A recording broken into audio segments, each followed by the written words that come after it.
میں اپنے باپ کی پہلی بیوی سے تھی۔ میری پیدائش کے بعد ڈاکٹر نے میرے ابا کو بتا دیا تھا کہ میری ماں اب کبھی دوبارہ ماں نہیں بن سکے گی۔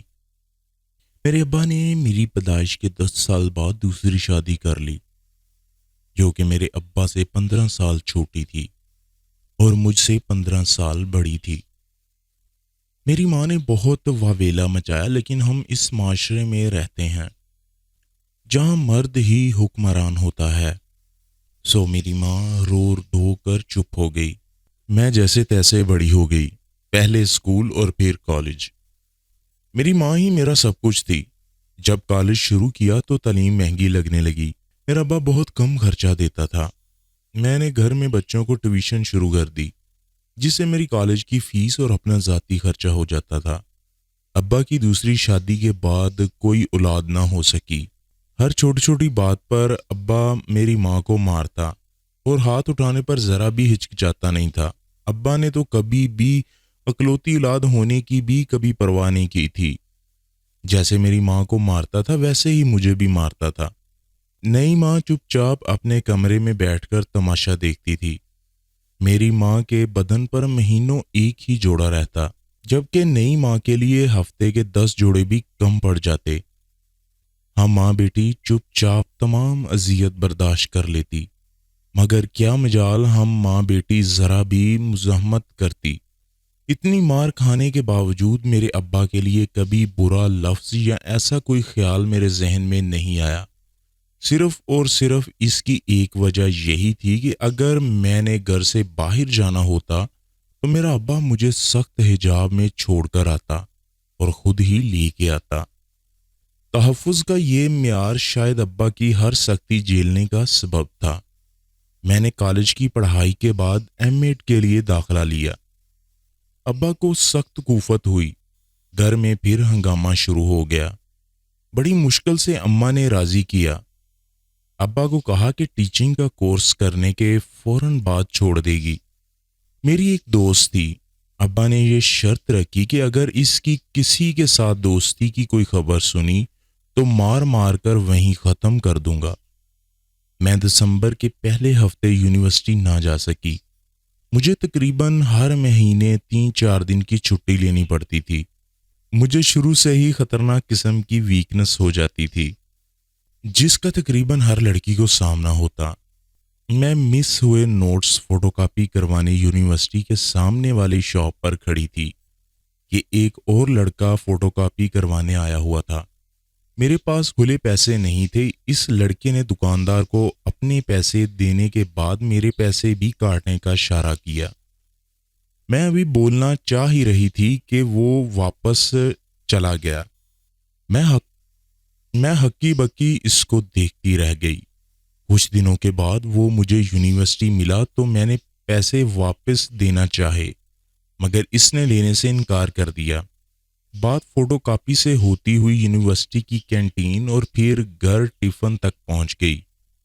وہ گھر سے ہی لنچ باکس لاتا تھا، کبھی آلو کے پراٹھے تو کبھی کوفتے تو کبھی کریلے گوشت۔ بریک میں ہمیشہ اسے اپنا منتظر ہی پاتی۔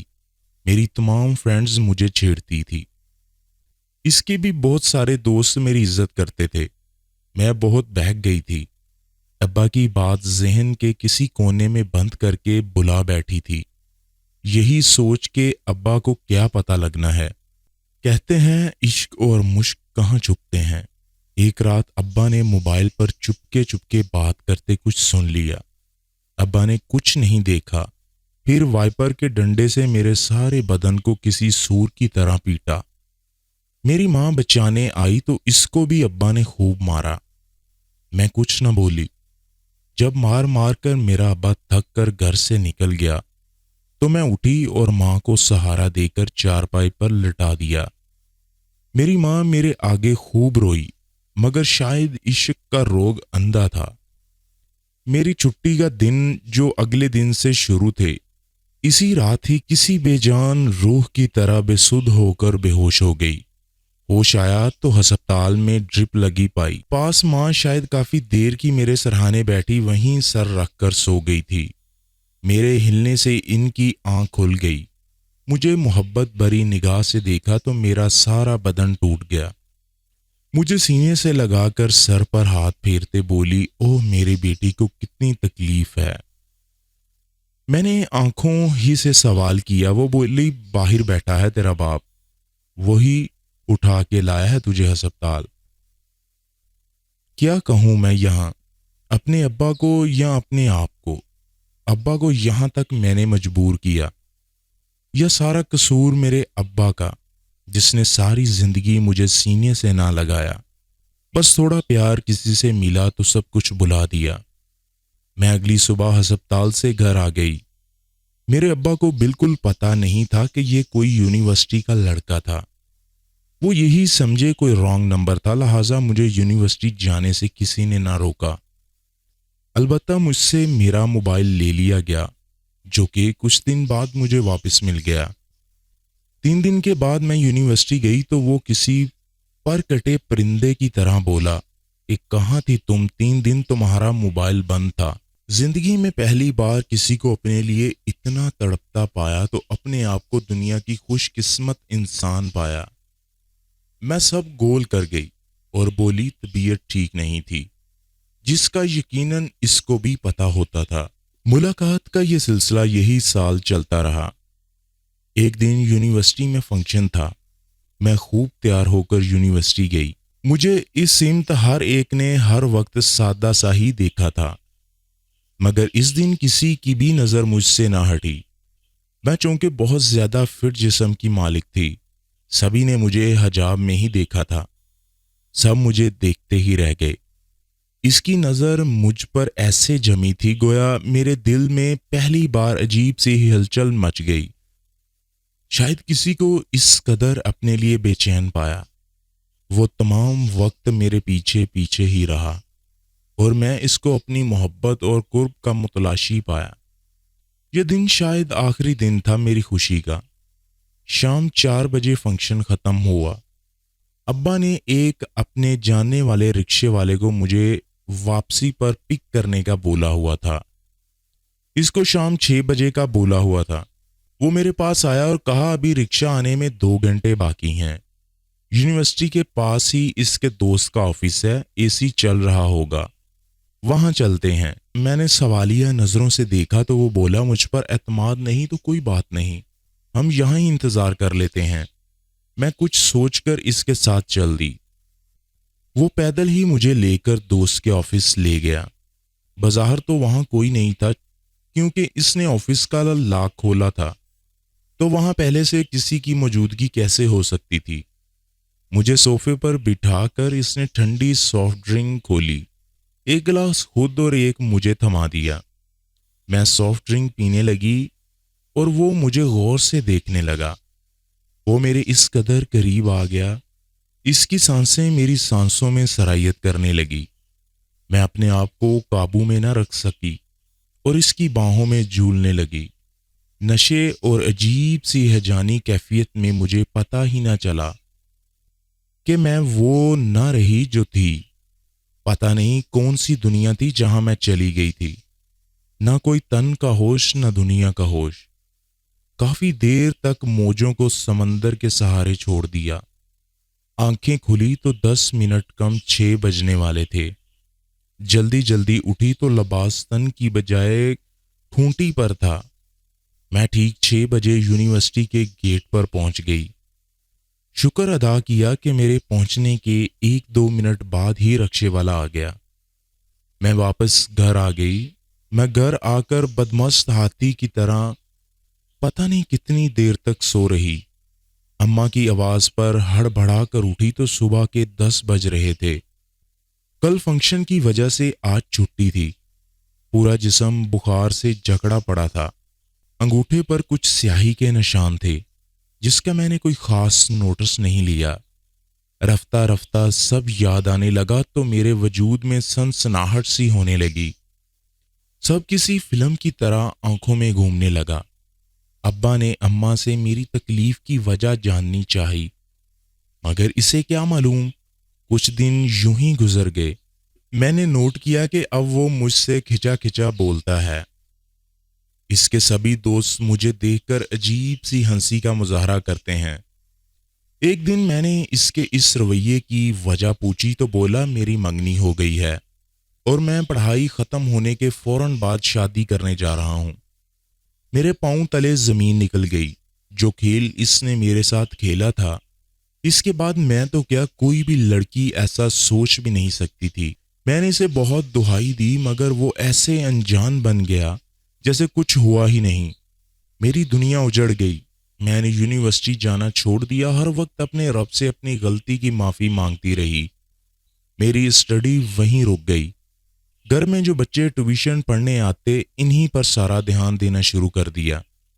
میرے رونگٹے کھڑے ہو جاتے جب میں سوچتی کہ اگر میرے ابا کو پتہ چل جائے تو میری موت تو یقینی تھی۔ میں اس شخص کے لیے صرف وقت گزاری تھی۔ میرے جیسی لڑکی کا حال اس سے بھی برا ہونا چاہیے تھا۔ اللہ اپنے بندوں کا خیال ہمیشہ رکھتا ہے۔ انسان گناہ کی دلدل میں بھی اگر پھنس جائے تو بھی اللہ معافی کا دروازہ کبھی بند نہیں کرتا۔ میں بیٹھی بچوں کو پڑھا رہی تھی تو کال آئی۔ نمبر کیسے بھول سکتی تھی؟ اسی کی کال تھی۔ موبائل بجتا رہا مگر میں نے نہیں اٹھایا۔ مجھے نہیں پتا تھا کہ ابا اندر گھر پر ہی ہیں۔ موبائل کی بیل سن کر کمرے میں آ گئے اور موبائل اٹھا لیا۔ میری سانسیں خشک ہو گئیں، میری جان جیسے نکل گئی ہو۔ آنکھوں میں ابا کا چہرہ گھومنے لگا۔ پتہ نہیں اس نے کیا کہا ابا کو کہ ابا کا ایک رنگ آئے اور ایک رنگ جائے۔ ابا نے موبائل کو دیوار پر پٹک دیا۔ مجھ سے کچھ بھی سنے بنا واش روم سے پانی کا پلاسٹک پائپ اتار لائے۔ ہوا کی بیٹی مار کھاتی جاتی اور ہاتھ جوڑ کر معافی مانگتی رہی۔ پلاسٹک کے پائپ سے میرا سارا جسم جگہ جگہ سے کٹ گیا۔ اماں گھر پر نہیں تھی اس لیے بیچاری بچ گئی۔ پتہ نہیں کتنی دیر مارتے رہے کہ میں بے ہوش ہو گئی۔ ہوش آیا تو ماں کی گود میں سر تھا اور ابا سامنے بیٹھا زاروں قطار رو رہا تھا۔ میں نے ہمیشہ ابا سے مار کھائی۔ ابا تب بس کرتے جب ان کی بس ہو جاتی، گھر سے چلے جاتے۔ آج میرے سامنے بیٹھے کسی بچے کی طرح روتا دیکھ اپنا سب کچھ بھول گئی تھی میں، اور ابا کے قدموں میں سر رکھ دیا۔ میں لاکھ بری سہی مگر سب کچھ یہی ماں باپ ہی تھے۔ میں نے پانی والا پائپ پھر ابا کو پکڑایا۔ ابا یہ لیں، آپ مجھے تب تک ماریں جب تک میری جان نہ نکل جائے، پر آپ ایسے نہ روئیں۔ زمانے بھر کا دکھ ایک طرف، اپنے ماں باپ کا دکھ ایک طرف۔ میں نے کبھی نہیں چاہا کہ میرے ماں باپ کو کوئی دکھ ملے مجھ سے۔ کبھی مار کھائی اپنی ماں کے بولنے پر، کبھی مار کھائی کسی کے الزام لگنے پر۔ میرے ابا کی ہچکی بند گئی، مجھے اپنے سینے سے لگا کر پھر دھاڑیں مار مار کر روئے۔ اللہ جانتا ہے کہ ہم دونوں باپ بیٹی ایسے روئے جیسے زمین آسمان ہل جائے۔ اچانک ان کی طبیعت خراب ہو گئی، ان کے دل پر درد شروع ہو گئی جو رفتہ رفتہ بڑھ گئی۔ میں اپنی تکلیف بھول کر انہیں ایمبولینس میں ڈال کر ہسپتال لے گئی۔ میری کیفیت کسی پاگل انسان کی طرح تھی۔ میں چیخ چیخ کر ڈاکٹر کو بلا رہی تھی۔ ابا کو جلدی سے ای سی یو میں لے جایا گیا۔ ان کو سخت ہارٹ اٹیک آیا تھا۔ میں اپنے آپ کو کوستی جا رہی تھی جس کی وجہ سے یہ سب کچھ ہوا۔ ایک دن ہسپتال رہنے کے بعد ڈاکٹر نے گھر بھیج دیا۔ میں نے ابا کی خدمت میں دن رات ایک کر دی۔ ابا کی خدمت میں جو ذہنی سکون ملا شاید میری غلطی کی تلافی تو نہیں بن سکتا تھا، مگر دل کو ڈھارس بند گئی۔ کچھ دنوں بعد ابا نے مجھے پاس بٹھایا اور کہا جو کچھ ہوا سب بتاؤ۔ میں کیا بتاتی، پھوٹ پھوٹ کر رونا شروع کر دیا۔ ابا نے میرا سرکا ہوا دوپٹہ سر پر رکھا اور کہا کہ تیرا باپ مرا نہیں، زندہ ہے۔ میری تو بیٹی ہے، کسی کی کیا جرت جو تمہیں کچھ کہے۔ ابا کے الفاظ میری تمام زندگی تھے۔ میں سوچ بھی نہیں سکتی تھی کہ وہ باپ جو صرف مارنے کا بہانہ چاہتا تھا، وہ ایک دوست کی طرح مجھ سے میرے ہر جرم کو جاننا چاہے گا۔ میں نے روتے سب کچھ بتایا، انہوں نے وہ بھی سنا جو ایک باپ بن کر سننا شاید ممکن نہیں تھا۔ ساری بات سن کر بولے تمہیں وہ نہیں پتا جو ہوا ہے۔ اس شخص نے تمہیں کوک میں نشہ اور دوائی پلا کر تم سے وہ کام کیا جو میری غیرت کا گلا گھونٹنے کے لیے کافی تھا، اور تمہاری ساری ویڈیو اور تصاویریں بھی بنائی۔ اور جعلی نکاح نامے پر انگوٹھے بھی لگوائے، مگر تم ہوش میں نہیں تھی۔ یہی باتیں اس دن اس نے مجھے فون پر کہی تھی، تو میں نے تمہیں اتنا مارا، مگر جب یہ سوچا میری بیٹی ہوش میں نہیں تو ایسا کیسے کر سکتی ہے؟ کبھی نہیں۔ بس میں نے اپنے سے وعدہ کیا کہ میں تمہیں کچھ نہیں ہونے دوں گا۔ ابا کی باتیں سن کر میری آنکھوں میں سب کچھ اس دن والا واقعہ سامنے گھومنے لگا اور ساری حقیقت کھل کر سامنے آ گئی۔ ابا نے 2 سال میرا کیس مختلف عدالتوں میں لڑا۔ ہوا کی بیٹی سے ایسے ایسے سوالات بھری عدالت میں کیے گئے۔ میں روز زندہ ہوتی، روز زمین میں دھنستی۔ آخر کار ابا وہ نکاح کو فراڈ اور مجھے بے گناہ ثابت کروا کے ہی سرخرو ہوئے۔ زندگی شاید یہیں ختم نہیں ہوتی تھی۔ میرے ابا کے ابھی اور امتحان باقی تھے۔ کچھ دیر کے بعد ابا نے میری شادی کر دی۔ قسمت کی دیوی مجھ پر کہاں مہربان تھی۔ شادی کے 1 سال بعد میری گود میں ایک خوبصورت بچی تھی۔ میری پرانی زندگی کو لے کر میرے شوہر نے طلاق دے دی۔ میرا باپ مجھے تھامنے آ گیا، مجھے اپنے گھر لے آیا اور کہا جب تک میں زندہ ہوں تو میری جان ہے۔ تو دوستو کیسی لگی آج کی سٹوری؟ کمنٹ باکس میں اپنی رائے ضرور دیجیے گا۔ Thanks for watching.